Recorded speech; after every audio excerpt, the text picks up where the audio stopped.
একদিকে আক্রান্ত সংখ্যালঘুরা, অন্যদিকে টার্গেট হাসিনা। দেশ ছাড়া হাসিনাকে কোণঠাসায় মরিয়া বাংলাদেশ। ফের আওয়ামী নেত্রীকে নিশানা তদারকি সরকারের। শেখ হাসিনার আমলে বাংলাদেশে একের পর এক প্রতিষ্ঠান ধ্বংস হয়েছে।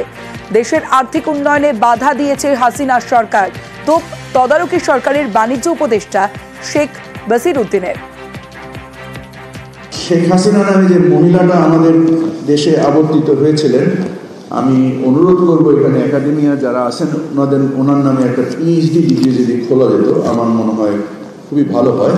হেন কোনো প্রতিষ্ঠান ছিল না যেটাকে ধ্বংস করা হয়নি। সেটা ব্যুরোক্রেসি বলেন, এমনকি রাষ্ট্রীয় গোয়েন্দা সংস্থা বলেন, আমাদের জুডিশিয়াল সিস্টেম বলেন, একাডেমিয়া বলেন, আমাদের বিজনেস কমিউনিটি বলেন, সবার একটা ক্রিমিনাল নেক্সাস আমরা দেখেছি।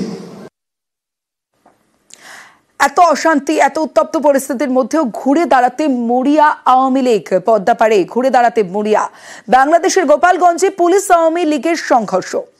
লিফলেট বিলিকে ঘিরে বাঁধে সংঘর্ষ। উভয় পক্ষে জখম হয়েছেন প্রায় 5 জন। পুলিশের গাড়িও ভাঙচুর করা হয়। রীতিমতো উত্তেজনা ছড়ায় উত্তপ্ত পরিস্থিতি।